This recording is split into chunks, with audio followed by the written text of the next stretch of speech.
Praise the Lord.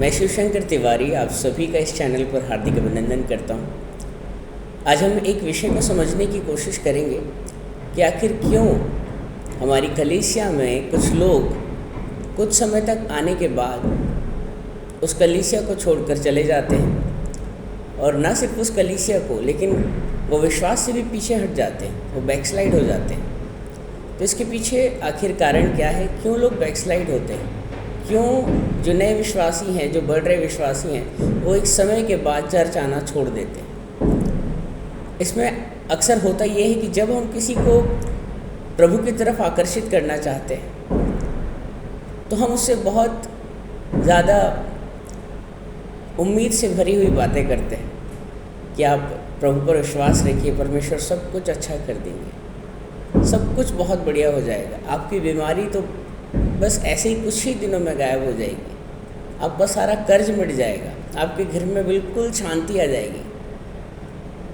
और इस तरीके से हम उसे बहुत ज़्यादा लुभाने वाली बातें, आकर्षित करने वाली बातें कहते हैं, जिससे कि उसके मन में भी चेष्टा जागृत होती कि हाँ, अगर मेरा फ़ायदा होता है तो मुझे ज़रूर एक बार जाकर देखना चाहिए।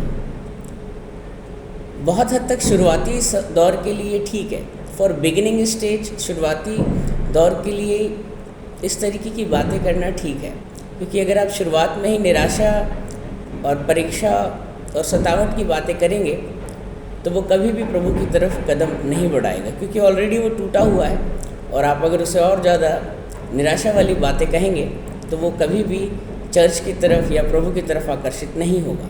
तो शुरुआती दौर के लिए तो ठीक है, लेकिन जैसे जैसे एक नया विश्वासी चर्च आना शुरू करता है तो ये वहाँ के पासबान की, वहाँ के पास्टर्स की, वहाँ के लीडर्स की जिम्मेदारी बनती है कि वो वचन की धीरे धीरे गहरी बातों की ओर भी उसे लेकर जाएं, कि सिर्फ चंगाई, बड़ी नौकरी, बड़ा घर, पैसा, इन सब से कहीं अधिक इम्पॉर्टेंट है हमारा उद्धार। प्रभु यीशु मसीह ने हमारे लिए क्रूस पर जान इसलिए दी ताकि हमारा उद्धार हो सके। तो किसी को मटेरियलिस्टिक चीज़ों की आशा से, सांसारिक चीज़ों की अभिलाषा से उसको परमेश्वर की तरफ धीरे धीरे आपको मोड़ना, ये आपकी नैतिक जिम्मेदारी बनती है। शुरुआत में होता यही है कि हम उसे नेगेटिव बातें या परीक्षा या सतावट, इन सब चीज़ों के बारे में बिल्कुल भी नहीं बताते, और ना ही शुरुआत के दौरों में। लेकिन बहुत समय होने के बाद भी हम देखते हैं कि आजकल जो पास्टर्स हैं, प्रीचर्स हैं, बहुत सारे ऐसे प्रभु के दास हैं जो कभी भी ऐसी कड़वी बातें या कठिन बातें कलीसिया को सिखाते ही नहीं हैं। वो हमेशा उनके लिए भलाई भलाई भलाई और प्रॉस्पेरिटी, समृद्धि, सुख, शांति, यही प्रीच करते हैं। लेकिन ओबीडियंस के ऊपर प्रचार बहुत कम होता है, आज्ञाकारिता पर चलना, प्रभु के लिए कष्ट उठाना, परीक्षा में हियाव बांध कर खड़े रहना, उन्हें ये भी बताना कि जब हम प्रभु में आते हैं तो ऐसा नहीं है कि हमारी ज़िंदगी में दुख आने बंद हो जाएंगे, हमारे जीवन में सतावट नहीं आएगी, क्योंकि प्रभु यीशु मसीह ने कुछ भी छुपाया नहीं। प्रभु यीशु मसीह ने साफ तौर पर बाइबल में लिखा है, पवित्र आत्मा की प्रेरणा से जैसा लिखा गया है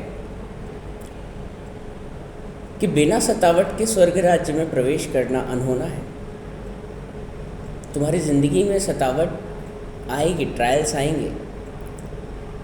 प्रभु ने कहा कि जब इन्होंने मुझ जैसे घने पेड़ के साथ ये सब कुछ किया तो तुम सूखी लताओं के साथ ना जाने क्या कुछ नहीं करेंगे। एक बार प्रभु यीशु ने पतरस को डांटा, और प्रभु यीशु मसीह ने पतरस को कहा कि तुझे शैतान ने मांग लिया है कि वो तुझे गेहूं की नाई फटके। तो अगर आप हमेशा उनको प्रॉस्पेरिटी के बारे में, सुख शांति के बारे में बताएंगे तो जब परीक्षा का समय आएगा तब वो लोग गिर जाएंगे, वो बैकस्लाइड हो जाएंगे, क्योंकि उन्होंने जो अपनी फाउंडेशन बनाई है, घर की जो उन्होंने नींव रखी है, वो वचन नहीं है, वो तो सिर्फ आशीषें थी, प्रॉस्पेरिटी थी। लेकिन जब दुख आना शुरू होता है, जब परीक्षा होना शुरू होती है, तब ये लोग खड़े नहीं रह पाते और बैकस्लाइड हो जाते हैं। आजकल पास्टर्स प्रीचर्स को लगता है कि हम जब तक इन्हें अच्छा बोलते रहेंगे ये हमारे साथ बने रहेंगे, बंधे रहेंगे हमारे साथ, हमें छोड़कर नहीं जाएंगे। कठिन बातें बोलने से लोग विफर जाते हैं, उन्हें ऐसा लगता है। लेकिन वो ये नहीं जानते कि ये जिम्मेदार हैं उन तमाम बैकस्लाइड होने वाली आत्माओं के लिए। अगर आप सही शिक्षा नहीं दे रहे हैं, अगर आप पूरी शिक्षा नहीं दे रहे हैं, अगर आप सिर्फ आशीषों के बारे में प्रीच कर रहे हैं, लेकिन अगर आप परीक्षा और सतावट और आज्ञाकारिता के बारे में नहीं सिखा रहे हैं, और कल को आपके इस लापरवाही की वजह से वो अगर विश्वास से गिरता है तो उसके लिए आप जिम्मेदार होंगे। बाइबल कहती है कि तुम्हारे कारण किसी के भी विश्वास को ठेस नहीं लगनी चाहिए, तुम्हें ठोकर का कारण नहीं बनना है। और जब आज हम देखते हैं हमारी कलीसिया में भी बहुत से लोग जो आते थे, जब तक उन्हें आशीष मिलती रही वो बने रहे, लेकिन जैसे ही परीक्षा आई, प्रभु के लिए दुख उठाने का समय आया, उन्होंने तो कभी इस तरीके की शिक्षा प्राप्त ही नहीं करी थी कि ऐसे भी समय आते हैं मसीहत में जब लड़ना पड़ता है। जब प्रभु यीशु मसीह की परीक्षा हुई तो हम किस खेत की मूली हैं? प्रभु ने साफ कहा है कि अंत के समय में जो सतावट है वो बढ़ेगा। लोग हमें चौराहों में खड़े करेंगे, हमें कटघरे में खड़े करेंगे, हमारी निंदा करी जाएगी, बहुतों को मारा पीटा जाएगा, बहुत तो इवन घात कर दिए जाएंगे। प्रभु के लिए बहुत दुख उठाना पड़ेगा। तो क्या आज हम प्रभु के लोगों को इसके लिए तैयार कर रहे हैं?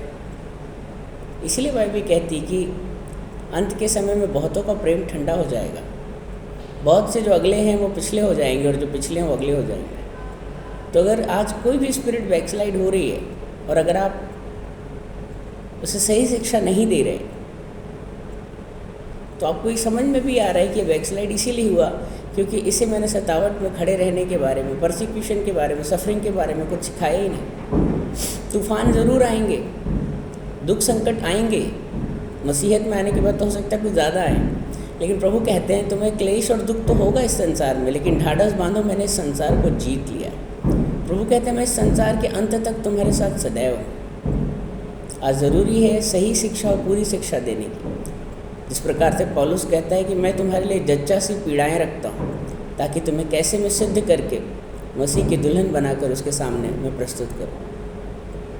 तो आज हमें सिद्ध बनना है, मैच्योर बनना है, सिर्फ दूध ही नहीं पीते रहना है, लेकिन अन्न खाने के भी लायक होना है। तो आप क्या अपने आप को जिम्मेदार समझते हैं? क्या आपने सही शिक्षा दी, या आपकी लापरवाही की वजह से, या आपने अधूरी शिक्षा देने की वजह से, प्रॉस्पेरिटी पीच करने की वजह से बहुत से लोग परीक्षा में खड़े नहीं हो पाए और वो पीछे हट गए? क्या हमें नहीं लगता कि इसके लिए एक दिन हमें लेखा देना होगा? आज पवित्र आत्मा हमसे ये सवाल करता है। Preaching it's not a joke, ये बहुत जिम्मेदारी का काम है। ये किसी के लाइफ और डेथ, स्वर्ग और नर्क, उद्धार और दंड की बात है। You can not take it for granted, you can not take it so casually. You have to be sincere in your preaching. You are mentor. और एक मेंटोर की जिम्मेदारी होती है कि सिर्फ पॉजिटिव चीज़ें ही नहीं, लेकिन कुछ नेगेटिव, कुछ खट्टी दवाई भी वो कभी कभी अपने चेलों को खिलाया करें ताकि वो परीक्षा में खड़े रह सकें। प्रभु यीशु मसीह ने भी अपने चेलों को यही सिखाया था, इसीलिए वो चेले खड़े रह पाए। इस वचन के द्वारा आपको ज़रूर प्रेरणा मिली होगी। आप इस वचन को ज़रूर शेयर करें। आप सबको जय मसीह की।